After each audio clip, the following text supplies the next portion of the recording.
ಓಂ ಶಾಂತಿ. ಮಿತ್ರರೇ, ಗೆಳೆಯರ, ಅಭಿಮಾನಿಗಳೇ, ಗುರುಮಕ್ಕಳೇ, ಶಿಷ್ಯರೇ, ವೀಕ್ಷಕರೇ, ನಿಮ್ಮೆಲ್ಲರೂ ಉಳಿದಾಗಲಿ.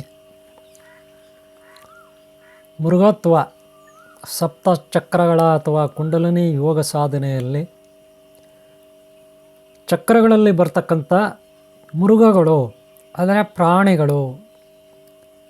ಉದಾಹರಣೆಗೆ ಮೂಲಾಧಾರ ಚಕ್ರಕ್ಕೆ ಆನೆ ಪ್ರಾಣಿ, ಸ್ವಾಧಿಷ್ಠಾನಕ್ಕೆ ಮೊಸಳೆ, ಹಾಗೆ ಇನ್ನು ಮಣಿಪುರ, ಅನಾಥ, ವಿಶುದ್ಧ, ಆಜ್ಞಾ, ಸಹಸ್ರಾರು, ಇದರಲ್ಲಿ 6 ಚಕ್ರಕ್ಕೆ ಪ್ರಾಣಿಗಳು ಬರುತ್ತೆ. ಪ್ರಾಣಿಗಳು ಯಾಕೆ ಬರ್ತವೆ? ಇಲ್ಲಿ ಚಕ್ರಗಳು ಅಂದರೆ ಏನು ಅಂತ ಈಗಾಗಲೇ ನಾನು ಚಕ್ರಗಳ ಬಗ್ಗೆ ಮಾಹಿತಿ ಕೊಟ್ಟಿದ್ದೀನಿ. ನೋಡಿಲ್ಲ ಅಂದರೆ ನೀವು ಹಿಂದಿನ ವಿಡಿಯೋಗಳು ನೋಡಿ. ಚಕ್ರಗಳು ಅಂದರೆ ಏನು ಶರೀರದಲ್ಲಿ, ಅದರ ಬಗ್ಗೆ ಮಾಹಿತಿ ಇದೆ. ಹಾಗೆ ಮೂಲಾಧಾರ ಚಕ್ರ ಅಂದರೆ ಏನು, ಸ್ವಾಧಿಷ್ಠಾನ ಚಕ್ರ ಅಂದರೆ ಏನು. ಚಕ್ರಗಳು ಅಂದರೆ ಶಕ್ತಿ ಕೇಂದ್ರಗಳು ನಮ್ಮ ಶರೀರದಲ್ಲಿ ಆಯಾ ಭಾಗಗಳಲ್ಲಿ ಕಾಲುಗಳಿಗೆ ಸಹಾಯ ಮಾಡ್ತಕ್ಕಂಥ ಎನರ್ಜಿ, ಶಕ್ತಿ, ಅದನ್ನು ಮೂಲಾಧಾರ. ಹಾಗೆ ಸೆಕ್ಸು, ಹಾಗೆ ಗರ್ಭಕೋಶ ಇತ್ಯಾದಿಗೆ ಸಹಾಯ ಮಾಡ್ತಕ್ಕಂಥ ಚಕ್ರಕ್ಕೆ ನಾವು ಸ್ವಾಧಿಷ್ಠಾನ ಚಕ್ರ ಅಂತ ಕರಿತೀವಿ. ಅಂದರೆ ಆಯಾ ಏರಿಯಾನಲ್ಲಿ ಇರ್ತಕ್ಕಂಥ ಅಂಗಾಂಗಗಳಿಗೆ ಸಹಾಯ ಮಾಡ್ತಕ್ಕಂಥ ಎನರ್ಜಿ, ಪವರ್, ಶಕ್ತಿ, ಅದನ್ನು ನಾವು ಚಕ್ರ ಅಂತೀವಿ. ಅಲ್ಲೇನು ಚಕ್ರಗಳಿರಲ್ಲ. ಆದರೆ ಬಣ್ಣಗಳು, ಲೋಕಗಳು, ವಾಹನಗಳು, ಸ್ವರಗಳು, ಬೀಜಾಕ್ಷರಗಳು, ಹಾಗೆ ಶಕ್ತಿ ದೇವತೆಗಳು, ಮಾತೃದೇವತೆ ಅಥವಾ ಮಾತೃಶಕ್ತಿ ದೇವತೆ, ಮಾತೃಕೆಗಳು ಇತ್ಯಾದಿ ಇತ್ಯಾದಿ ಎಲ್ಲ ಅಲ್ಲಿರುತ್ತೆ. ಅಧಿಪತಿಗಳು ಎಲ್ಲ ಇರುತ್ತೆ. ಈಗ ಮೂಲಾಧಾರಕ್ಕೆ ಅಧಿಪತಿ ಗಣಪತಿ, ಸ್ವಾಧಿಷ್ಠಾನಕ್ಕೆ ಅಧಿಪತಿ ಬ್ರಹ್ಮದೇವ ಅಥವಾ ಬ್ರಹ್ಮಶಕ್ತಿ ಇತ್ಯಾದಿ. ನಾವಿಲ್ಲಿ ವಾಹನಗಳನ್ನು ಇವತ್ತು ನೋಡೋಣ. ಈಗಾಗಲೇ ನಾನು ಶಬ್ದದ ಬಗ್ಗೆ, ಬೀಜಾಕ್ಷರ ಶಬ್ದ, ಅದರ ಬಗ್ಗೆ ಮಾಹಿತಿ ಕೊಟ್ಟಿದ್ದೀನಿ. ಹಿಂದಿನ ವಿಡಿಯೋ ಇದೆ, ಚೆಕ್ ಮಾಡಿ. ಚೆಕ್ ಮಾಡುವಾಗ ಸಪ್ತ ಚಕ್ರಗಳ ಕುಂಡಲಿನಿ ಯೋಗ ಈ ರೀತಿ ನೀವು ಬರೀಬೇಕು. ಸಪ್ತ ಚಕ್ರಗಳ ಕುಂಡಲಿನಿ ಯೋಗ ಈ ರೀತಿ ನೀವು ಬರೆದು ಸರ್ಚ್ ಮಾಡಿದಾಗ ಸಿಗುತ್ತೆ. ವಾಹನಗಳು ಅಂದರೆ ಸಾಮಾನ್ಯವಾಗಿ 6 ಚಕ್ರಗಳು ಅಥವಾ 7 ಚಕ್ರಗಳು ಶರೀರದಲ್ಲಿ ಏನಿದೆ ಅವುಗಳಲ್ಲಿ ನಾವು ಮೃಗತ್ವ ಇರುತ್ತೆ. ನೆಗೆಟಿವ್ ಎನರ್ಜಿ, ನೆಗೆಟಿವ್ ಋಣಾತ್ಮಕ ಆಲೋಚನೆಗಳು, ಕೆಟ್ಟ ಆಲೋಚನೆಗಳು, ಕೆಟ್ಟ ಬುದ್ಧಿ, ದುರ್ಬುದ್ಧಿ, ದುಷ್ಟತನ, ದುಶ್ಚಟಗಳು ಇತ್ಯಾದಿ ಇತ್ಯಾದಿ ಇತ್ಯಾದಿ ಇರುತ್ತೆ. ಅಂದರೆ ಕೆಟ್ಟದ್ದು. ಇದು ಮೃಗತ್ವ. ಮನುಷ್ಯ ನೋಡೋಕ್ಕೆ, ಆದರೆ ಕ್ಯಾರೆಕ್ಟರ್ ಮೃಗತ್ವ. ಯಾವ ರೀತಿ? ಕ್ರೂರ ಮೃಗಗಳು. ಅದರಲ್ಲೂ ಏನೋ ಹಸು ಥರನೋ, ಒಂದು ಒಳ್ಳೆಯ ಪ್ರಾಣಿ ಥರನೋ, ಆಮೆ ಥರನೋ ಇದ್ದರೆ ಕ್ಯಾರೆಕ್ಟ್ರು ಓಕೆ. ಅದೇ ಕೆಟ್ಟ ವಿಕೃತ, ಈ ಚಿರತೆ, ಕೆಟ್ಟ ಚಿರತೆ, ಕೆಟ್ಟ ಹುಲಿ, ಕೆಟ್ಟ ಸಿಂಹ, ಕೆಟ್ಟ ಮೃಗಗಳು, ಕೆಟ್ಟ ಸರ್ಪಗಳು ಅಂತೀವಲ್ಲ, ಕೆಟ್ಟ ಚೇಳು, ಕೆಟ್ಟ ಸರ್ಪಗಳು, ವಿಕೃತ, ಕ್ರೂರತ್ವ. ಈ ಜಿಂಕೆಗಳನ್ನು, ಮೊಲಗಳನ್ನು ಚಿರತೆ ಅಟ್ಟಿಸ್ಕೊಂಡಾಗಿ ಹಿಡಿಯುತ್ತಲ್ಲ, ಹುಲಿ ಸಿಂಹ ಅಟ್ಸ್ಕೊಂಡಾಗಿ ಹಿಡಿದು ಹಂಗೆ ಕಿತ್ಕೊಂಡು ತಿಂತವೆ ಕಚ್ಚಿ. ಅದನ್ನೇನಂತಾರೆ? ವಿಕೃತ ಮನಸ್ಥಿತಿ, ಕ್ರೌರ್ಯ ಮೇರೆಯೋದು. ಹಾಗೆ ಎಷ್ಟೋ ಜನ ಗ್ಯಾಂಗ್ ರೇಪ್ಗಳು ಮಾಡ್ತಾರೆ ವಿಕೃತವಾಗಿ. ಎಷ್ಟೋ ಜನ ವಂಚನೆ ಮಾಡ್ತಾರೆ, ಮೋಸ ಮಾಡ್ತಾರೆ. ಇದನ್ನು ಏನು ಹೇಳ್ತಾರೆ? ಮೃಗತ್ವ ಅಂತಾರೆ. ಗೊತ್ತಾಯ್ತಲ್ಲ? ಮೃಗತ್ವ. ಇಂಥ ಮೃಗತ್ವ ಹೋಗಬೇಕು ಶರೀರದಲ್ಲಿ, ನಮ್ಮ ಜೀವನದಲ್ಲಿ. ನಮ್ಮ ಶರೀರದಲ್ಲಿ 3 ಅಥವಾ 5 ಶರೀರಗಳಿರ್ತದೆ. ಮೊದಲನೇ ಅದು ಭೌತಿಕ ಶರೀರ, ಇದು ಎಲ್ಲರಿಗೂ ಕಾಣುತ್ತೆ, ಭೌತಿಕ. ಎರಡನೇದು ಇದ್ರ ಒಳಗಡೆ ಮನಸ್ಸು ಅಂತಿರುತ್ತೆ, ಮಾನಸಿಕ ಶರೀರ, ಸೂಕ್ಷ್ಮ ಶರೀರ. ಅದರ ಒಳಗಡೆ ಪ್ರಾಣ ಶರೀರ, ಇನ್ನೂ ಸೂಕ್ಷ್ಮ, ಅದು ಮನಸ್ಸಿಗಿಂತ ಸೂಕ್ಷ್ಮ. ಆ ಪ್ರಾಣಕ್ಕೆ ಈ ಮನಸ್ಸು, ಈ ಭೌತಿಕ ಶರೀರ, ಈ ಪ್ರಾಣ ಶರೀರ ಎಲ್ಲ ಸೇರಿದರೆ ಜೀವಾತ್ಮ ಅಥವಾ ಜೀವ ಅನ್ಸ್ಕೊಳ್ತಾನೆ. ಆ ಜೀವನಿಗೂ, ಈ ಮನಸ್ಸಿಗೂ, ಈ ಪ್ರಾಣಕ್ಕೂ, ಈ ಭೌತಿಕ ಶರೀರಕ್ಕೂ ಮೇಂಟೈನ್ ಮಾಡೋದು ಆತ್ಮ. ಅದಕ್ಕೆ ಜೀವಾತ್ಮ ಅಂತಾರೆ. ಆತ್ಮ ಅಂತ ಸಪರೇಟು. ಇನ್ನು ಆತ್ಮನೆಲ್ಲಿಂದ ಬರ್ತಾನೆ? ಪರಮಾತ್ಮ, ಅಂತರ್ಯಾಮ ಶಕ್ತಿ. ಎಲ್ಲ ಕಡೆ, ಎಲ್ಲ ಗಿಡ, ಮರ, ಬಳ್ಳಿ, ಶರೀರಗಳಲ್ಲಿರ್ತಕ್ಕಂಥ ಗ್ರಹ, ತಾರೆ, ಬೆಟ್ಟ, ಗುಡ್ಡ, ನದಿ, ಸಾಗರಗಳಲ್ಲಿರ್ತಕ್ಕಂಥ ಆಧಾರಭೂತರಾಗಿರ್ತಕ್ಕಂಥ ಮಹಾಶಕ್ತಿ ಓಂ ಶ್ರೀ ಆದಿಶಕ್ತಿ ನಾಗರಸ್ವಾಮಿ. ಆ ಮಹಾಶಕ್ತಿ ಗೊತ್ತಾಯ್ತಲ್ಲ, ಸಚ್ಚಿದಾನಂದ ಸ್ವರೂಪ ಶಕ್ತಿ ಅಂತ ನಾವು ಕರಿತೀವಿ ಹಿಂದೂ ಧರ್ಮದಲ್ಲಿ. ಹಾಗೆ ಬೇರೆ ಬೇರೆ ಧರ್ಮಗಳಲ್ಲಿ ಕರ್ತೃ ಅಲ್ಲ ಹೀಗೆ ಹಾಗೆ ಅಂತ ಕರೀತಾರೆ. ಯಾರು ಏನೇ ಕರೆದ್ರೂ ಆ ಭಗವಂತನಿಗೆ ಎಲ್ಲರೂ ತಮ್ಮ ಮಕ್ಕಳೇ, ಎಲ್ಲವನ್ನು ಸೃಷ್ಟಿ ಮಾಡಿದ್ದ ಆ ಮಹಾಶಕ್ತಿ ಅಲ್ವಾ. ಅವ್ರದ್ದೇ ಒಂದು ತಂಡ ಇರುತ್ತೆ, ಟೀಮ್ ಇರುತ್ತೆ. ಆದರೆ ಹೊರಗಡೆ ಏನಿದೆ, ಗ್ರಹ ತಾರಾ ನಕ್ಷತ್ರಗಳಲ್ಲಿ ದೇವತೆಗಳು, ಈಗ ನವಗ್ರಹ ದೇವತೆಗಳು, ಆ ಸ್ವರ್ಗದಲ್ಲಿ ಇಂದ್ರ, ಈ ಕೈಲಾಸದಲ್ಲಿ ಶಿವ, ಅಲ್ಲಿ ವೈಕುಂಠ, ಹಿಂಗೆಲ್ಲ ನಾವು ಕರಿತೀವಿ. ಆ ಎಲ್ಲದರ ಪ್ರತಿರೂಪ, ಮೂಲ ಅಥವಾ ಪ್ರತಿರೂಪ ಪ್ಯಾರ್ಲಲ್ಲಾಗಿ ನಮ್ಮ ಶರೀರದಲ್ಲೇ ಆ ಎಲ್ಲ ಲೋಕಗಳು ಇರುತ್ತೆ. ಎಲ್ಲ ಶಕ್ತಿಗಳು, ಎಲ್ಲ ದೇವತಾ ಶಕ್ತಿ ಗುಣಗಳು ಎಲ್ಲ ಇರುತ್ತೆ ನಮ್ಮ ಶರೀರದಲ್ಲಿ. ಮೂಳೆ, ಮಾಂಸ, ರಕ್ತ, ಇನ್ನೊಂದು ಮತ್ತೊಂದು ಎಲ್ಲ ಇರುತ್ತೆ ನಮ್ಮ ಶರೀರದಲ್ಲಿ. ಹಾಗೆ ಹೊರಗಡೆ ಕಲ್ಲು, ಮಣ್ಣು, ಇನ್ನೊಂದು ಮತ್ತೊಂದು ಎಲ್ಲ ಇರುತ್ತೆ. ಅದರಿಂದನೇ ಈ ಶರೀರ ತಯಾರಾಗಿರುತ್ತೆ. ಈ ಶರೀರದಲ್ಲಿ ಏನೆಲ್ಲ ಅಂಶಗಳಿದೆ ಅದೇ ಹೊರಗಡೆ ಇರುತ್ತೆ, ಗೊತ್ತಾಯ್ತಲ್ಲ. ಹಾಗೆ ನಮ್ಮ ಕಣ್ಣುಗಳು ನೋಡ್ರಿ, ಒಳ್ಳೆ ಗೆಲಾಕ್ಷಿ ಪಥದ ಥರ ಇರುತ್ತೆ ಆಕಾಶದಲ್ಲಿ ನಕ್ಷತ್ರಗಳು. ಹಾಗೆ ಕಮಲದ ಹೂವು, ಇನ್ನೊಂದು ಮತ್ತೊಂದು ಇರುತ್ತೆ. ಎಷ್ಟೋ ಹೂವುಗಳು ಕೂಡ ಪ್ರಾಣಿ ಪಕ್ಷಿಗಳ ಥರ ಇರ್ತವೆ, ನಿಮ್ಗೆ ಗೊತ್ತಿರ್ಬೋದು. ಹಾಗೆ ನಮ್ಮ ಶರೀರದಲ್ಲೂ ಅದೇ ಇರುತ್ತೆ, ಸಾಕಷ್ಟು ಅಂಗಾಂಗಗಳು. ಈಗ ನಮ್ಮ ಜೀವಕೋಶ ಶರೀರದಲ್ಲಿ, ಸೃಷ್ಟಿನಲ್ಲಿ ಏನಿರುತ್ತೆ, ಗ್ರಹಗಳು, ತಾರೆಗಳು, ನಕ್ಷತ್ರಗಳು. ಹಾಗೆ ನಮ್ಮ ಕಣ್ಣುಗಳು ಗೆಲಾಕ್ಷಿ ಪಥಗಳ ಥರ ಎಲ್ಲ ಇರುತ್ತೆ. ಹಾಗೆ ನಮ್ಮ ಕುಂಡಲಿನಿ, ಇಡ, ಪಿಂಗಳ, ಸುಷುಮ್ನ ನಾಡಿಗಳು, ಶ್ರೀ ಬೆಳ್ಳಿ ಮಾತಾ ದೇವಸ್ಥಾನ ಮತ್ತು ಕುಮಾರಸ್ವಾಮಿ ಥರ. ಹಾಗೆ ನಮ್ಮ DNA ಜೋಡಿ ಸರ್ಪಗಳ ಥರ, ಗೆಲಾಕ್ಷಿ ಪಥದ ಥರ.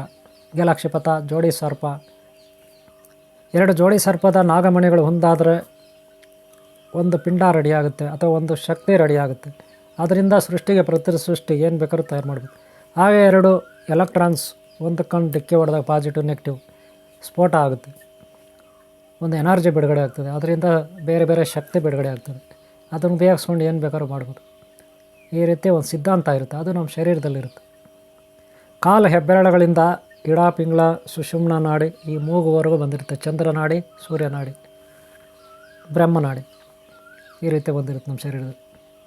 ಆದರೆ ಇಲ್ಲಿ ಮೃಗತ್ವ ಅಂದರೆ ಏನು? ಕೆಟ್ಟದ್ದು, ಕೆಟ್ಟ ಮನಸ್ಥಿತಿ, ಕೆಟ್ಟ ಮನಸ್ಸು, ದುರ್ಬುದ್ಧಿ,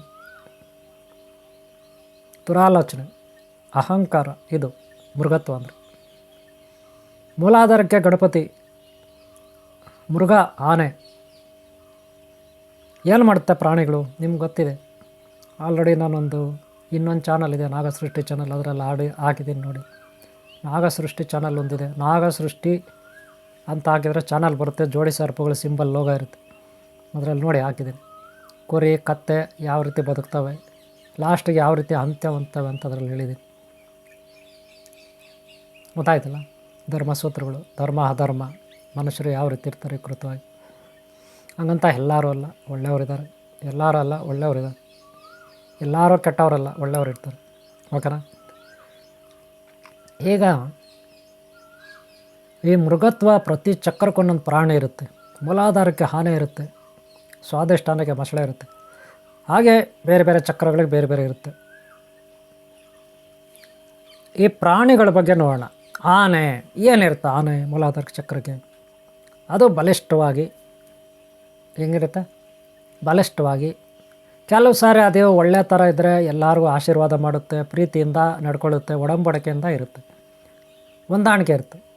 ಅದಕ್ಕೇನಾದರೂ ತಿಕ್ಕಾರಾಗಿದ್ದರೆ, ಮದ ಏರಿದ್ರೆ ಮದಗಜ ಅಂತಾರೆ. ಯದ್ವಾ ತದ್ವಾ ಎಲ್ಲಂದ್ರೆ ಅಲ್ಲಿ ನುಗ್ಗುತ್ತೆ, ಏನು ಮೇಲಂದ್ರೆ ಏನಂದರೆ ಅದನ್ನು ಕಿತ್ತಾಕುತ್ತೆ, ಒಡೆದಾಕುತ್ತೆ, ತುಳ್ದಾಕುತ್ತೆ. ನೀವು ನೋಡಿರ್ಬೋದು ಸಾಕಷ್ಟು ವೀಡಿಯೋಗಳು.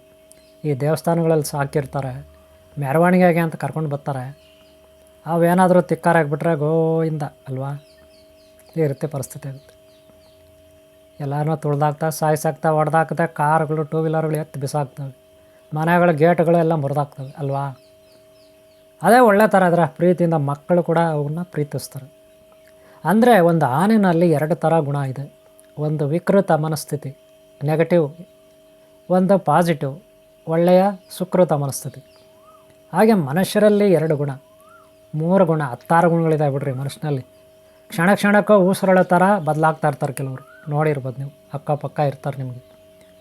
ಆಡಿದ ಮಾತಾಡಲ್ಲ, ಹೇಳಿದ್ದಂತ ನಡ್ಕೊಳ್ಳಲ್ಲ, ಬರೀ ಸುಳ್ಳು, ಬರೀ ವಂಚನೆ ಅಂಥವ್ರು ಇರ್ತಾರೆ. ಪ್ರತಿ ಕ್ಷಣ ಚೇಂಜ್ ಮಾಡ್ತಾರೆ ಮಾತು ಮೇಲೆ ಮರ್ಯಾದೆನೇ ಇರಲ್ಲ ಅವ್ರಿಗೆ. ಒಂದು ನಾಲ್ಗೆನ ಎರಡು ನಾಲ್ಗೆನ ಅಂತಾನೆ, ಒಂದು ಅಲ್ಲ ಎರಡಲ್ಲ, ಅವ್ರಿಗೆ 106 ನಾಲ್ಗೆಗಳಿರ್ತವೆ. ಅದನ್ನು ಮೃಗತ್ವ ಅಂತಾರೆ. ಈಗ ಅರ್ಥ ಆಯ್ತು ನಿಮಗೆ. ಯಾರಿಗೂ ಸಹಾಯ ಮಾಡಲ್ಲ, ಕಷ್ಟ ಅಂತ ಹೋದರೆ ಯಾರಿಗೊಂದು ರೂಪಾಯಿ ಕೊಡಲ್ಲ, ಸಹಾಯ ಮಾಡಲ್ಲ. ಇನ್ನೂ ಪಾತಾಡಕ್ಕೆ ತುಳಿತಾರೆ, ಬೇರೆಯವ್ರನ್ನ ಕಿತ್ಕೊಂಡು ತಿಂತಾರೆ, ಮೋಸ ಮಾಡ್ತಾರೆ, ವಂಚನೆ ಮಾಡ್ತಾರೆ. ಇಂಥವ್ರು ಎಲ್ಲ ಕಡೆ ಇದ್ದಾರೆ ಬಿಡಿ, ತುಂಬ ಜನ. ಅದಕ್ಕೆ ನಮ್ಮ ಶರೀರದಲ್ಲಿ ಮೃಗಗಳು ಒಂದೊಂದು ಚಕ್ರಕ್ಕೂ ಒಂದೊಂದು ಇರ್ತವೆ. ಮೂಲಾಧಾರಕ್ಕೆ ಆನೆ ಇರುತ್ತೆ. ಅಂದರೆ ನಮ್ಮ ಕಾಲುಗಳು ಆನೆಯ ಕಾಲುಗಳಂತೆ ಬಲಶಾಲಿಯಾಗಿರಬೇಕು. ಪಾಸಿಟಿವ್ ಆಗಿ ಯೋಚನೆ ಮಾಡಿದ್ರೆ, ನೆಗೆಟಿವ್ ಆಗಲ್ಲ. ಅದೇ ನೆಗೆಟಿವ್ ಆಗಿ ಯೋಚನೆ ಮಾಡಿದ್ರೆ ಯಾರಿಗಂದ್ರೆ ಅವ್ರಿಗೆ ಒದೆಯೋದು, ಕಾಲಲ್ಲಿ ಎಲ್ಲ ಕೆಲಸಗಳನ್ನು ಕಾಲಲ್ಲೇ ಮಾಡೋದು, ಕಾಲಲ್ಲೇ ಅದನ್ನು ಆ ಕಡೆ ಒದೆಯೋದು, ಬೇಕಾಗಿರೋ ವಸ್ತುಗಳನ್ನು. ಅದು ಅಹಂಕಾರ ಅಂತಾರೆ, ದುರಹಂಕಾರ ಅಂತಾರೆ. ಹಾಗೆಲ್ಲ ಮಾಡಬಾರ್ದು. ಯಾವಾಗ ಕೈಗಳು ಕೊಟ್ಟಿದ್ದಾನೆ ದೇವರು, ಕೈಯಲ್ಲಿ ಮಾಡಬೇಕಲ್ವ. ಕೈಗಳು ಕೊಟ್ಟಿಲ್ಲ ಅಂದರೆ ಓಕೆ ಅಲ್ವಾ. ಅದಕ್ಕೆ ಕಾಲುಗಳ ಮೇಲೆ ನಮಗೆ ಗೌರವ ಇರಬೇಕು, ಶರೀರದ ಮೇಲೆ ಗೌರವ ಇರಬೇಕು, ಪ್ರತಿ ಅಂಗಾಂಗಗಳ ಮೇಲೆ ಗೌರವ ಇರಬೇಕು. ನಾವು ನಡ್ಕೊಳ್ಳೋ ರೀತಿಗಳಲ್ಲಿ ಒಳ್ಳೆ ಮನಸ್ಥಿತಿ, ಒಳ್ಳೆ ಭಾವನೆಗಳಿರಬೇಕು. ಅದಕ್ಕೆ ಕಾಲುಗಳನ್ನು ಆನೆಯ ಕಾಲುಗಳಂತ ಇಟ್ಕೊಳ್ಳೋದು ತಪ್ಪಲ್ಲ, ಶಕ್ತಿಶಾಲಿಯಾಗಿ ಇಟ್ಕೋಬೇಕು. ಅದೇ ಬಸ್ನಲ್ಲಿ, ಟ್ರೈನಲ್ಲಿ ಎಲ್ಲ ಹೋದರೆ ನೀವು ಗಂಟೆಗಟ್ಟಲೆ ನಿಂತ್ಕೋಬೇಕಾಗುತ್ತೆ ಕ್ಯೂನಲ್ಲಿ. ಬಸ್ಸಲ್ಲೇ, ಟ್ರೈನಲ್ಲಿ ಸೀಟ್ ಸಿಕ್ಕಿಲ್ಲ ಅಂದರೆ ನಿಂತ್ಕೋಬೇಕಾಗುತ್ತೆ. ಮೆಟ್ರೋನಲ್ಲಿ ಎಲ್ಲ ನೋಡಿರ್ಬೋದು ನೀವು, ಬಸ್ಗಳಲ್ಲಿ. ಅವಾಗ ಕಾಲುಗಳಿಗೆ ಶಕ್ತಿ ಬೇಕು. ಅದರಲ್ಲೂ ಹೆಂಗಸರಿಗೆ, ಹೆಣ್ಮಕ್ಳಿಗೆ ತುಂಬ ಕಷ್ಟ ಇರುತ್ತೆ ಕಾಲುಗಳಿಗೆ ಅಲ್ವಾ. ಕಷ್ಟ ಇರುತ್ತಲ್ವ ಹೆಣ್ಮಕ್ಳಿಗೆ. ಅವ್ರೇನು ಮಾಡೋದು? ಈ ಮೂಲಾಧಾರ ಚಕ್ರ ಅಂದರೆ ಕಾಲುಗಳು, ಮೂಲಾಧಾರ ಶಕ್ತಿ ಚಕ್ರ ಅಂದರೆ ಕಾಲುಗಳು ಸದೃಢವಾಗಿರ್ಬೇಕಂದ್ರೆ ನಾವು ಹೆಚ್ಚಾಗಿ ಧ್ಯಾನ ತಪಸ್ಸು ಮಾಡಬೇಕು. ಪದ್ಮಾಸನದಲ್ಲಿ ಕೂತ್ಕೋಬೇಕು. ಪ್ರಾರಂಭದಲ್ಲಿ 2 ನಿಮಿಷ ಒಂದು ವಾರ ಟ್ರೈನಿಂಗ್ ತೊಗೋಬೇಕು. 2 ನಿಮಿಷ. ಆಮೇಲೆ ಮುಂದಿನ ವಾರ 5 ನಿಮಿಷ. ಆಮೇಲೆ ಇನ್ನೊಂದು ವಾರ, 2ನೇ ವಾರ, 3ನೇ ವಾರದಲ್ಲಿ 15 ನಿಮಿಷ, 10 ನಿಮಿಷ, 4ನೇ ವಾರದಲ್ಲಿ 15 ನಿಮಿಷ. ಈ ರೀತಿ ಟೈಮ್ನ ಹೆಚ್ಚಿಸ್ಕೋಬೇಕು. ಕೂತ್ಕೋಬೇಕು, ಕದಲಬಾರ್ದು. ಒಳ್ಳೆ ಗರುಡ್ಗಮ್ ಥರ ಕೂತ್ಕೋಬೇಕು. ಧ್ಯಾನ ಮಾಡಬೇಕು, ಜಪ ಮಾಡಬೇಕು.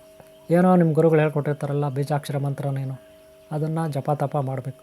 ಈ ರೀತಿ ಪ್ರಾಕ್ಟೀಸ್ ಮಾಡಬೇಕು. ಇದಕ್ಕೆ ಟೈಮ್ ಅಗತ್ಯ ಅಲ್ಲ. ನೀವು ಬೆಳಗ್ಗೆ ಆದರೂ ಹೇಳಿ, 4 ಗಂಟೆ ಆಗಾದರೂ ಹೇಳಿ, 5 ಗಂಟೆಗೆ ಹೇಳಿದ್ರು ನಿಮ್ಮ ಆರೋಗ್ಯ ಸರಿ ಇರುತ್ತೆ.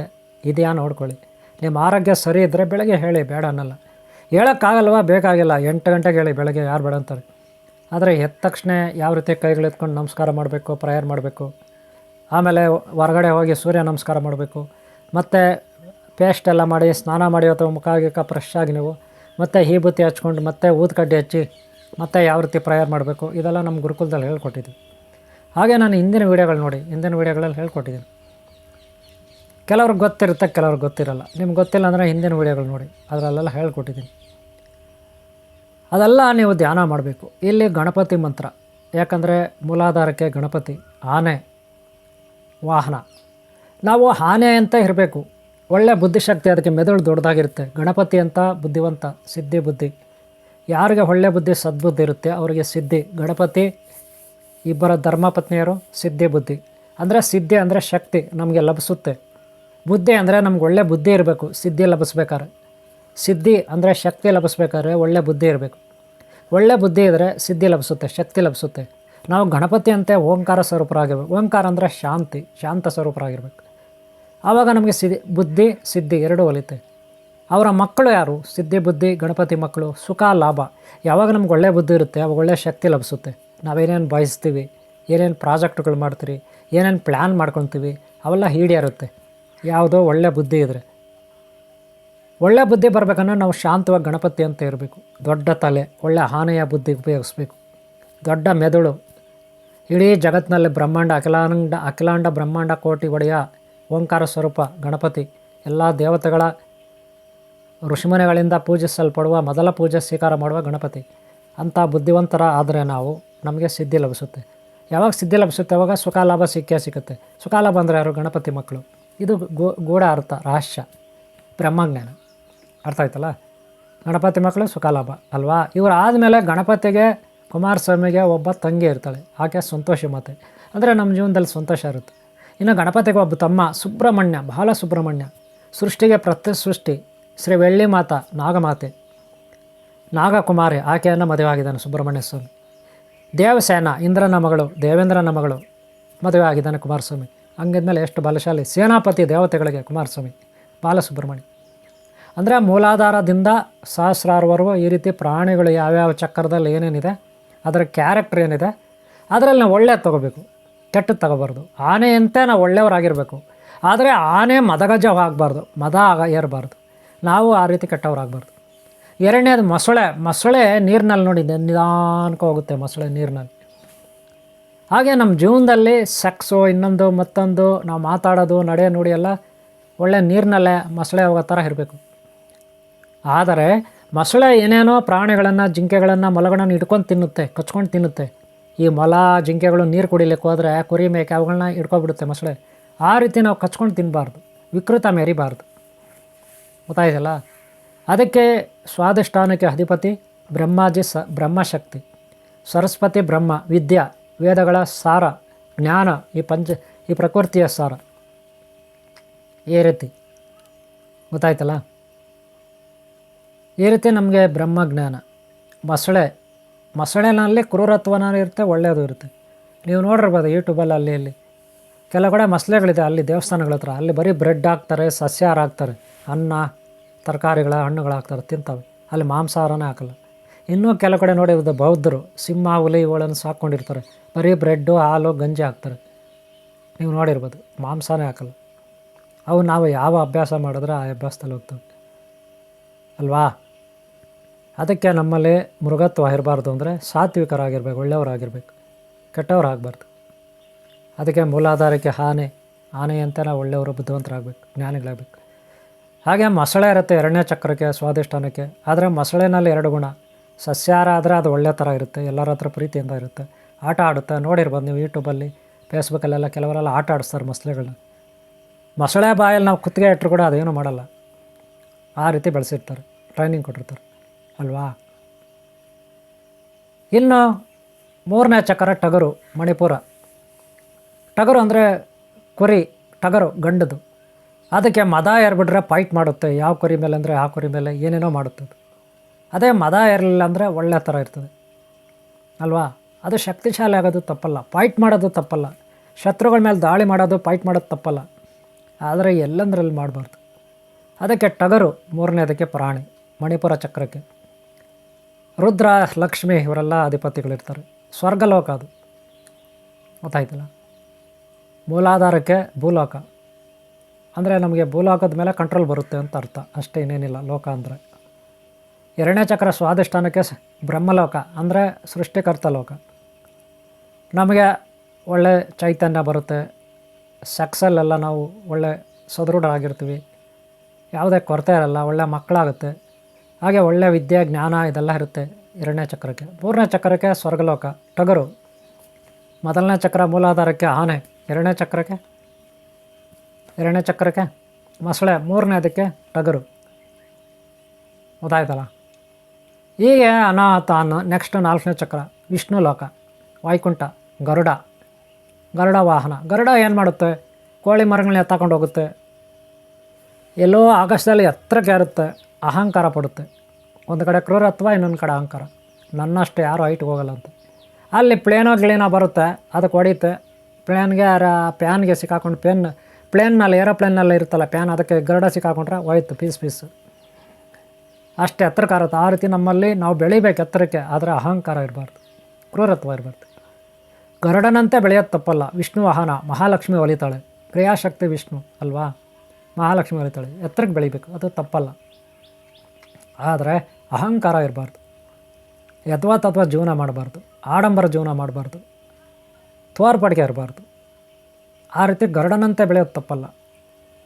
ಗೊತ್ತಾಯ್ತಲ್ಲ? ಅದು ಪ್ರಾಣಿ 4ನೇ ಚಕ್ರಕ್ಕೆ. ಇಲ್ಲ ವಿಶುದ್ಧ ಚಕ್ರ 5ನೇದು ಬರುತ್ತೆ, ನಿಮ್ಗೆ ಗೊತ್ತಿದೆ ವಿಶುದ್ಧ.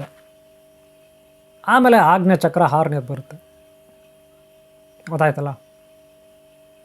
ಆಮೇಲೆ ಸಹಸ್ರಾರು ಬರುತ್ತೆ.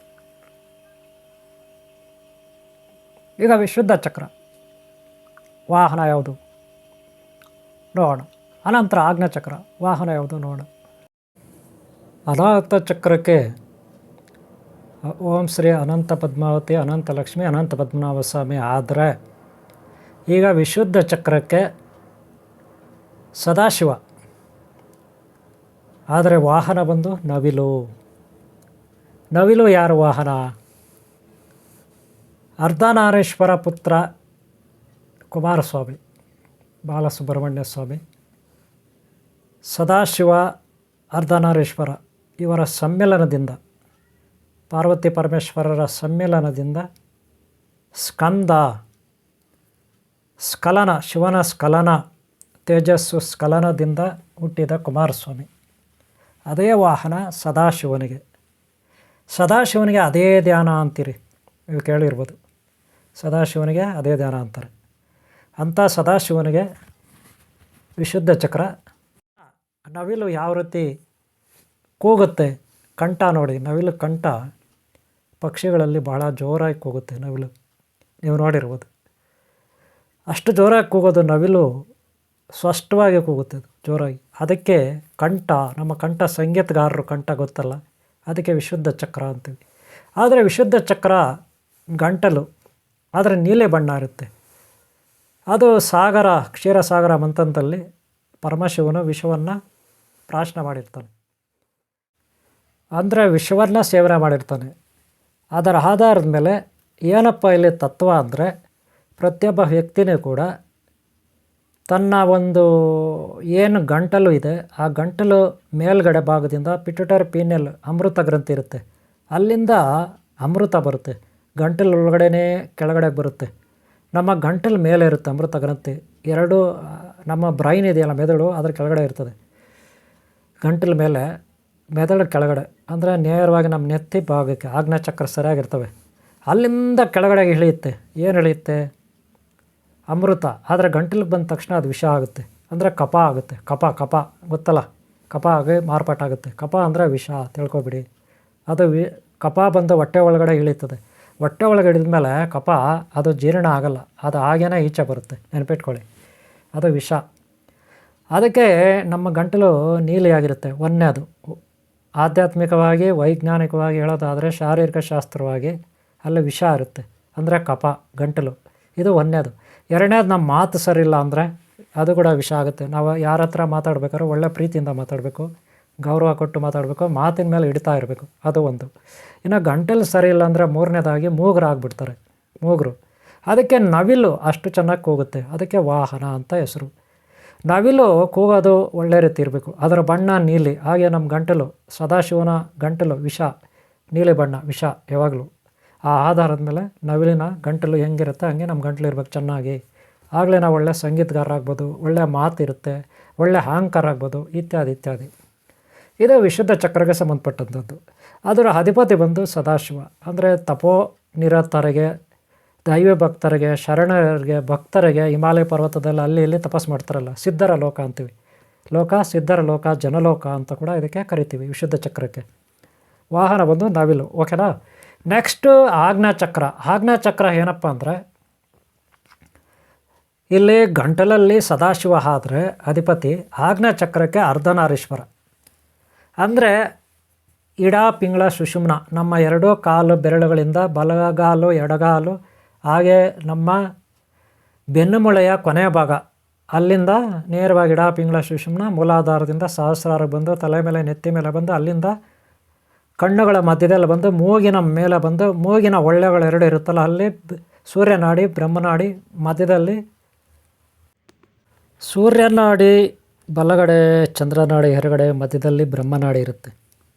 ಇದರ ಅರ್ಥ ಶ್ರೀ ಬೆಳ್ಳಿ ಮಾತಾ ದೇವಸೇನ ಮಾತಾ ಕುಮಾರಸ್ವಾಮಿ ಅಂತ, ಗೊತ್ತಾಯ್ತಲ್ಲ. ಇದು ಬಂದು ಆಜ್ಞಾ ಚಕ್ರಕ್ಕಿರುತ್ತೆ, ನೆನಪಿಟ್ಕೊಳ್ಳಿ. ಆಜ್ಞಾ ಚಕ್ರಕ್ಕಿರುತ್ತೆ. ಈಗ ಗಂಟಲಿಗೆ ಬಂದು ನವಿಲು ವಾಹನ ಆಯಿತು.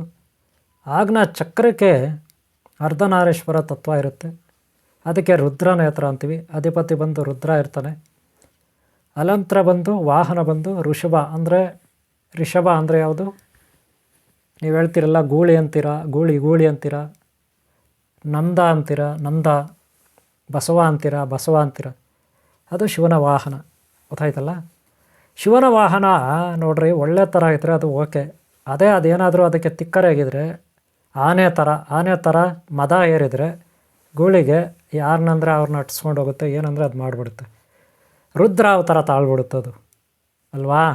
ರುದ್ರಾವತಾರ ತಾಳ್ಬಿಡುತ್ತೆ. ಅದಕ್ಕೆ ಆಜ್ಞಾ ಚಕ್ರಕ್ಕೆ ಅಧಿಪತಿ ಬಂದು ರುದ್ರ.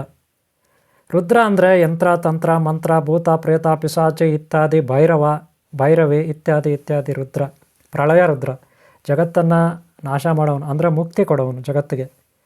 ಜಗತ್ತಿಗೆ ಮುಕ್ತಿ ಕೊಡೋನು ರುದ್ರ, ಅದಕ್ಕೆ ಸ್ಮಶಾನ ರುದ್ರ ಅಂತ ಕೂಡ ನಾವು ಕರಿತೀವಿ, ಪ್ರಳಯ ರುದ್ರ ಅಂತ ಕೂಡ ಕರಿತೀವಿ, ಅಥವಾ ಕಾಲ ಭೈರವ ಅಂತ ಕೂಡ ರುದ್ರನ್ನೇ ಕರಿತೀವಿ. ಹಾಗೆ ಆದಿಶೇಷ ಅಂತ ಕೂಡ ರುದ್ರನನ್ನೇ ಕರಿತೀವಿ. ನಾವು ನೆನ್ಪಿಟ್ಕೊಳ್ಳಿ, ರುದ್ರ ಅಂದರೆ ಕಾಲಭೈರವ, ಆದಿಶೇಷ, ನಾಗರಾಜ ಅಂತ ಕೂಡ, ಈರಭದ್ರ ಅಂತ ಕೂಡ ಕರಿತೀವಿ. ಆ ಥರನ ಪ್ರಳಯ ರುದ್ರ ಅಂತ ಕೂಡ ಕರಿತೀವಿ. ಹಾಗೆ ರುದ್ರಿ ಅಂತ ಕೂಡ ಕರಿತೀವಿ, ಕಾಳಿ ಅಂತ ಕೂಡ ಕರಿತೀವಿ. ಓಕೆನಾ? ಅದೇ ನಮ್ಮ ದಿವ್ಯದೃಷ್ಟಿ, ನಮ್ಮ ಎರಡೂ ಕಣ್ಣೆಲ್ಲ ದಿವ್ಯ ಜ್ಞಾನ, ಪರಿಜ್ಞಾನ, ಯಂತ್ರ ತಂತ್ರ ಮಂತ್ರಜ್ಞಾನ, ವೇದಗಳ ಜ್ಞಾನ, ಶ್ರುತಿಗಳ ಜ್ಞಾನ ಇತ್ಯಾದಿ ಇತ್ಯಾದಿ, ಮಂತ್ರಗಳ ಶಕ್ತಿ ಇತ್ಯಾದಿ ರುದ್ರನ ಕೈಯಲ್ಲಿರುತ್ತೆ. ಯಾಕಂದರೆ ಭೂತ ಪ್ರೇತ ಪಿಶಾಚಿಗಳಿಗೆ ತನ್ನ ಅಧೀನದಲ್ಲಿ ಇಟ್ಕೊಳ್ತಾನೆ. ಅವುಗಳೆಲ್ಲವನ್ನು ತನ್ನ ಅಧೀನದಲ್ಲಿ ಇಟ್ಕೊಂಡಿರ್ತಾನೆ, ಭೂತ ಪ್ರೇತ ಪಿಶಾಚಿಗಳನ್ನು. ಅಷ್ಟು ಶಕ್ತಿಶಾಲಿ ರುದ್ರ. ಓಕೆನಾ? ಇಂಥ ರುದ್ರ ವಾಹನ ಯಾವುದು? ಗೂಳಿ, ಬಸವ, ಪವಾಡ ಬಸವ ಅಂತಿರಲ್ಲ ಅದು. ಓಕೆನಾ? ಇನ್ನು ಸಹಸ್ರಾರು ಚಕ್ರಕ್ಕೆ ಬಂದರೆ ಪರಮೇಶ್ವರ, ಪಾರ್ವತಿ ಪರಮೇಶ್ವರ ಶಕ್ತಿ, ಓಂ ಶ್ರೀ ಆದಿಶೇಷ ಶಕ್ತಿ ನಾಗರಾಜ ಸ್ವಾಮಿ, ಅಂದರೆ ಶುದ್ಧ ಬಾಲಸುಬ್ರಹ್ಮಣ್ಯ ಶಕ್ತಿ, ನಾಗಮಣಿ ಶಕ್ತಿ. ನಾಗಮಣಿ ಶಕ್ತಿ ಆಲ್ರೆಡಿ 6ನೇ ಚಕ್ರಕ್ಕೆ ಮುಗಿದೋಯ್ತು, ಅರ್ಧನಾರೀಶ್ವರ ತತ್ವ, ಇಡ ಪಿಂಗಳ ಸುಷುಮ್ನ. ಹಾಗೆ ಶ್ರೀ ಬೆಳ್ಳಿಮಾತ ದೇವಸ್ಥಾನ ಮತ್ತು ಕುಮಾರಸ್ವಾಮಿ 6ನೇ ಚಕ್ರಕ್ಕೆ ಮುಗಿದೋಯ್ತು. ಆದರೆ 7ನೇ ಚಕ್ರ ಪರಿಶುದ್ಧ ಶಕ್ತಿ, ಅದನ್ನು 2 ಮಣಿಗಳು ಸೇರಿ 1 ಮಣಿ ಅಂತ ತಿಳ್ಕೊಬಿಡಿ. ಅದೇ ಪಾರ್ವತಿ ಪರಮೇಶ್ವರ ಶಕ್ತಿ, ಸಹಸ್ರಾರು ಶಕ್ತಿ. ಅದಕ್ಕೆ ವಾಹನ ಹಂಸ, ಪರಬ್ರಹ್ಮ. ಹಂಸ ಅಂದರೆ ಬಹಳ ಪ್ರಶಾಂತವಾಗಿ ನೀರನ್ನು ಹಾಲಿನಿಂದ ನೀರನ್ನು ಬೇರ್ಪಡಿಸುವ, ಅಥವಾ ನೀರಿನಿಂದ ಹಾಲನ್ನು ಬೇರ್ಪಡಿಸುವ ಹಂಸ. ಅಷ್ಟು ಚೆಂದಾಗಿ, ಅಂದರೆ ಈ ಜಗತ್ತಿನಲ್ಲಿ ಕೆಟ್ಟದರಿಂದ ನಾವು ಬಿಡುಗಡೆ ಆಗ್ತೀವಿ, ಕೆಟ್ಟ ಆಲೋಚನೆಗಳಿಂದ ಬಿಡುಗಡೆ ಆಗ್ತೀವಿ, ರೋಗಗ್ರಸ್ತ ಅಶಾಶ್ವತವಾದ ಈ ಶರೀರದಿಂದ ನಾವು ಬಿಡುಗಡೆ ಆಗ್ತೀವಿ, ಅಮರತ್ವ ಪಡಿತೀವಿ. ಅಂದರೆ ಒಳಗೂ ಹೊರಗೂ, ಶರೀರದ ಒಳಗೂ ಹೊರಗೂ ನಾವಿರ್ತೀವಿ. ಅದೇ ಸಚ್ಚಿದಾನಂದ ಸ್ವರೂಪ, ಪರಬ್ರಹ್ಮ ಸ್ವರೂಪ, ಜೀವನ್ಮುಕ್ತಿ, ಮೋಕ್ಷ ಅಂದರೆ ಸರ್ವವ್ಯಾಪಕತ್ವ, ಎಲ್ಲ ಕಡೆ ಇರೋದು ಒಂದು ಶಕ್ತಿ. ಆ ಶಕ್ತಿನೇ ನಾವಾಗಿ ಕನ್ವರ್ಟ್ ಆಗ್ತೀವಿ. ಇದೇ ಪರಿಪೂರ್ಣ. ಅಂದರೆ ನಮ್ಮ ಮೂಲಾಧಾರ ಚಕ್ರದಿಂದ ಸ್ವಾದಿಷ್ಠಾನ, ಮಣಿಪುರ, ಅನಾಹತ, ವಿಶುದ್ಧ, ಆಜ್ಞಾ ಚಕ್ರಗಳನ್ನು ಏರ್ಕೊಂಡು ಮಹಾಶಕ್ತಿ, ಮೂಲಾಧಾರ ಸರ್ಪಶಕ್ತಿ, ಕೊನೆಗೆ ಆದಿಶೇಷ ಶಕ್ತಿ, ಕೊನೆಗೆ ಸಹಸ್ರಾರು ಅಂದರೆ ನೆತ್ತಿ ಮೇಲೆ ಇರುತ್ತೆ, ಬೆಳಗುತ್ತೆ, ರೊಟೇಡ್ ಆಗಿ ಬೆಳಗುತ್ತೆ, ಅಂದರೆ ಸರ್ವವ್ಯಾಪಕತ್ವದಲ್ಲಿರುತ್ತೆ. ಈ ಮಹಾಶಕ್ತಿ ಆದಾಗ ನಾವು ಪರಿಪೂರ್ಣರಾಗಿ ಮೋಕ್ಷ ಪಡ್ತಿರ್ತೀವಿ. ಮಾನವ ಶರೀರದಿಂದ ಮುಕ್ತಿ ಹೊಂದಿ ದಿವ್ಯ ಶರೀರವನ್ನು ನಾವು ಪಡೆದಿರ್ತೀವಿ. ಇದೇ ಅಂತಿಮ, ಇದೇ ಮೋಕ್ಷ. ಅಂದರೆ ಹಂಸ ಯಾವ ರೀತಿ ಪರಿಶುದ್ಧವಾಗಿ ಹಂಸ ಇರುತ್ತೆ, ನೀರಿನಲ್ಲಿ ಹಾಲನ್ನು ಬೇರ್ಪಡಿಸುತ್ತೆ, ಹಾಲಿನಿಂದ ನೀರನ್ನು ಬೇರ್ಪಡಿಸುತ್ತೆ, ಅದೇ ಹಂಸ, ಒರಿಜಿನಲ್ ಹಂಸ. ಪರಬ್ರಹ್ಮ, ಬ್ರಹ್ಮ ಸರಸ್ವತಿ ವಾಹನ ಅಂತೀವಿ, ಪರಬ್ರಹ್ಮ. ಈಗ ನಿಮಗೆ ಅರ್ಥ ಆಗಿರಬೇಕು, ಶಾಸ್ತ್ರ ಕೊನೆಯದಾಗಿ ಹಂಸ. ಓಕೆನಾ? ಈ ಜೀವನ್ಮುಕ್ತಿ, ಈ ಶರೀರ ಮನಸ್ಸು ಬುದ್ಧಿಯಿಂದ ನಾವು ಬಿಡುಗಡೆ ಹೊಂದೋದು. ಆತ್ಮ ಪರಿಶುದ್ಧರಾದ ನಾವು ಈ ಶರೀರ ಬಂಧನದಿಂದ ಬಿಡುಗಡೆ ಆಗೋದೇ ಈ ಜನ್ಮದ ಒಂದು ಸದುದ್ದೇಶ ಆಗಿರುತ್ತೆ. ಪ್ರತಿಯೊಬ್ಬ ವ್ಯಕ್ತಿ ಮನುಷ್ಯ ಜನ್ಮಕ್ಕೆ ಸಾರ್ಥಕತೆ ಪಡೆಯುತ್ತೆ. ಆದ್ದರಿಂದ ಪ್ರತಿಯೊಬ್ಬ ಮನುಷ್ಯರು ಅರ್ಥ ಮಾಡಿಕೊಂಡು ಈ ಶರೀರ ಬಂಧನದಿಂದ ನಾವು ಬಿಡುಗಡೆ ಆಗಬೇಕು. ಅಂದರೆ ಪ್ರಕೃತಿಯಿಂದನೇ ಬಿಡುಗಡೆ ಆಗಬೇಕು. ಸರ್ವವ್ಯಾಪಕತ್ವದಲ್ಲಿ ನಾವು ಲೀನವಾಗಿ ಹೋಗಬೇಕು. ಅಂದರೆ ಪರಬ್ರಹ್ಮ ಸ್ವರೂಪರಾಗಿ ನಾವು ಬೆಳಗಬೇಕು. ಇದೇ ಅತ್ಯಂತ ಉನ್ನತ ಮಟ್ಟದ ಒಂದು ಸಾಧನೆ. ಈಗ ಅರ್ಥ ಆಯ್ತಲ್ಲ? ಈಗ ವಾಹನ ಇಲ್ಲಿಗೆ ಕಂಪ್ಲೀಟ್ ಆಯಿತು. ಎಲ್ಲ ವಾಹನಗಳ ಬಗ್ಗೆ ಹೇಳಿದ್ದೀನಿ, ಹಾಗೆ ಲೋಕಗಳ ಬಗ್ಗೆನೂ ಹೇಳಿದ್ದೀನಿ. ಇಲ್ಲ ಲೋಕಗಳ ವಿಚಾರಕ್ಕೆ ಬಂದರೆ ಮೊದಲು ಮೂಲಾಧಾರ ಚಕ್ರಕ್ಕೆ ಭೂಲೋಕ ಅಂದರೆ ಭೂಮಿ, ಎರಡನೇದು ಸ್ವಾಧಿಷ್ಠಾನಕ್ಕೆ ಬಂದು ಬ್ರಹ್ಮಲೋಕ, ಮೂರನೇದು ಮಣಿಪುರಕ್ಕೆ ಸ್ವರ್ಗಲೋಕ, ನಾಲ್ಕನೇದು ಅನಾಹತಕ್ಕೆ ವಿಷ್ಣುಲೋಕ ಅಂದರೆ ವೈಕುಂಠ ಲೋಕ. ಹಾಗೆ ವಿಶುದ್ಧ ಚಕ್ರಕ್ಕೆ ಜನಲೋಕ ಅಂತ ಬರುತ್ತೆ. ಜನಲೋಕ ಅಂದರೆ ನಮ್ಮ ಮಾತು ಈ ಜನಗಳ ಮಧ್ಯೆ ನಮ್ಮ ಕಂಟ್ರೋಲಲ್ಲಿರಬೇಕು. ಹಾಗೆ ಸಿದ್ಧರು, ಸಾಧುಗಳು, ಸಂತರು ಎಲ್ಲ ಇರ್ತಾರೆ. ಭಯಭಕ್ತಿಯಿಂದ ನಮ್ಮ ಮಾತಿನಲ್ಲಿ ಒಳ್ಳೆತನ ಇರಬೇಕು. ಅದಕ್ಕೆ ಜನರ ಲೋಕ ಅಂತ ಹೆಸರು. ಅಂದರೆ ಸಿದ್ಧರು, ಶರಣರು, ಸಾಧುಗಳು, ಜನ ನಮ್ಮ ಸಾಧನೆಯಾಗೆ ಇರ್ತಕ್ಕಂಥದ್ದು ಈ ಮಾತು, ನಮ್ಮ ಕಂಠ. ಗೊತ್ತಾಯ್ತಲ್ಲ? ಎಲ್ಲೋ ಭ್ರೂಮಧ್ಯ ರೇಖೆ ಅಂದರೆ ತ್ರಿನೇತ್ರ, ರುದ್ರನೇತ್ರ. ಈ ಲೋಕ ಬಂದು ತಪೋಲೋಕ. ಅಂದರೆ ಋಷಿಮುನಿಗಳು, ಯತೀಂದ್ರರು, ಯೋಗೀಂದ್ರರು, ಮಹರ್ಷಿಗಳು ಒಂದು ಶಾಶ್ವತವಾದ ಲೋಕ. 6ನೇ ಚಕ್ರ. ಅದೇ ತಪಸ್ಸು ಮಾಡ್ತಾರಲ್ಲ, ಸಿದ್ಧಿಗಳು ಪಡ್ಕೊತಾರಲ್ಲ, ದಿವ್ಯ ದೃಷ್ಟಿ ಇನ್ನೊಂದು ಮತ್ತೊಂದಿಲ್ಲ, ಅದಕ್ಕೆ ಅದು ತಪೋಲೋಕ ಅಂತ ಕರೀತಾರೆ. ಎಲ್ಲೋ ಸಹಸ್ರಾರಿಗೆ ಬಂದು ಸತ್ಯಲೋಕ ಅಂದರೆ ಬ್ರಹ್ಮ, ಪರಬ್ರಹ್ಮ ಇತ್ಯಾದಿ. ಅಲ್ಲಿ ಏನೂ ಇರೋದಿಲ್ಲ. ಆ ರೀತಿ ಅಲ್ಲಿ ಅದ್ಭುತವಾದ ಒಂದು ಸತ್ಯನಿಷ್ಠೆಯಿಂದ ಕೂಡಿದ ಸಚ್ಚಿದಾನಂದ ಸ್ವರೂಪರಲ್ಲಿರ್ತಾರೆ. ಮಹಾತ್ಮರು, ಮಹಾಜ್ಞಾನಿಗಳು, ಯತೀಂದ್ರರು, ಯೋಗೀಂದ್ರರು ಸತ್ಯಲೋಕದಲ್ಲಿರ್ತಾರೆ. ಇಷ್ಟು ಲೋಕಗಳ ಕತೆ. ಹಾಗೆ ವಾಹನಗಳ ಕತೆ. ಇವತ್ತಾಯ್ತಲ್ಲ, ಈಗ ನಿಮಗೆ ಅರ್ಥ ಆಗಿದೆ ಅಂತ ನಾನು ಅನ್ಕೊತೀನಿ. ಸರಿಲ್ಲ? ಮಾನವರು ಮಾಧವರಾಗ್ತಾರೆ, ಮನುಷ್ಯ ದೇವರಾಗ್ತಾನೆ. ಇದು ಈ ಕುಂಡಲಿನಿ ಸಾಧನೆಯಲ್ಲಿ ಬರ್ತಕ್ಕಂಥದ್ದು. ಪ್ರಾಣಿಗಳ ತತ್ವ ಇದು ಬಹಳ ಮುಖ್ಯ. ಓಕೆನಾ? ನಿಮ್ಗೆ ಒಳ್ಳೆಯದಾಗಲಿ. ಈ ವಿಡಿಯೋ ಇಷ್ಟ ಆದರೆ ಒಂದು ಲೈಕ್ ಮಾಡಿ. ಇಲ್ಲ ಆನ್ಲೈನ್ ಕ್ಲಾಸಸ್ ಇರುತ್ತೆ, ಕಲಿಯೋರು ಸೇರ್ಕೋಬೋದು. ಆರೋಗ್ಯಕ್ಕಾಗಿ, ನಿಮ್ಮ ಮನಃಶಾಂತಿಗಾಗಿ, ಮುಕ್ತಿ, ಜೀವನ ಮುಕ್ತಿಗಾಗಿ, ಮೋಕ್ಷಕ್ಕಾಗಿ ಆನ್ಲೈನ್ ಕ್ಲಾಸಸ್ ಇರುತ್ತೆ.